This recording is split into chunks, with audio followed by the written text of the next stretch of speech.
10 വർഷം ഭരണമില്ലാതെ പുറത്തിരുന്ന UDF-കാർക്ക് 10 ദിവസം കൂടി കാത്തിരിക്കുക എന്നുള്ളത് വലിയ കാര്യമൊന്നുമല്ല.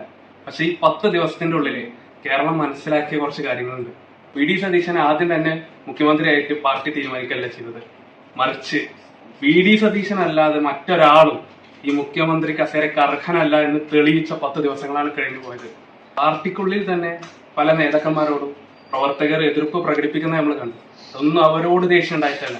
പക്ഷെ ഈ മനുഷ്യനെ കേരളത്തിലെ ജനങ്ങൾക്ക് എത്രത്തോളം ഇഷ്ടമുണ്ടായിരുന്നു എന്നാണ് അത് തെളിയിച്ചത്. ആ വികാരം പുറത്തു വന്നതായിരിക്കും. UDF പ്രവർത്തകരുടെ ഭാഗത്തുനിന്ന് അങ്ങനെ എന്തെങ്കിലും വന്നിട്ടുണ്ടെങ്കിൽ അതൊക്കെ തിരുത്താൻ തയ്യാറാണ്.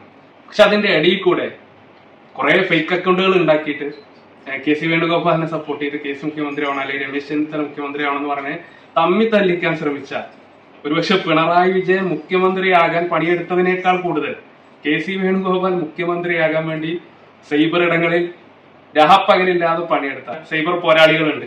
രമേശ് ചെന്നിത്തല മുഖ്യമന്ത്രി ആയാലും KC വേണുഗോപാൽ മുഖ്യമന്ത്രി ആയാലും VD സതീശൻ മുഖ്യമന്ത്രി ആകരുത് എന്നുള്ള നിങ്ങളുടെ ആ പേടി ഉണ്ടല്ലോ, അതാണ് ആ മുതലിന്റെ പവർ. ആ മുതലാണ് ഇനി കേരളം ഭരിക്കാൻ പോകുന്നത്. മുഖ്യമന്ത്രി ഇല്ലാത്തവരെ എന്ന് വിളിച്ച് കളിയാക്കിയവരുടെ മുന്നിൽ മലയാളികൾക്ക് ഇനി അഭിമാനത്തോടെ തന്നെ പറയാം, ഇത്രയും കാലം ഏത് പാർട്ടി ഭരിക്കണമെന്ന് മാത്രമേ കേരളത്തിലെ ജനങ്ങൾ തീരുമാനിച്ചിട്ടുണ്ടായിരുന്നുള്ളൂ. പക്ഷെ ഇപ്രാവശ്യം കേരളത്തിന്റെ മുഖ്യമന്ത്രി ആരായിരിക്കണമെന്ന് തീരുമാനിച്ചത് കേരളത്തിലെ ജനങ്ങളാണ് എന്ന് നമുക്ക് അഭിമാനത്തോടെ തന്നെ പറയാം.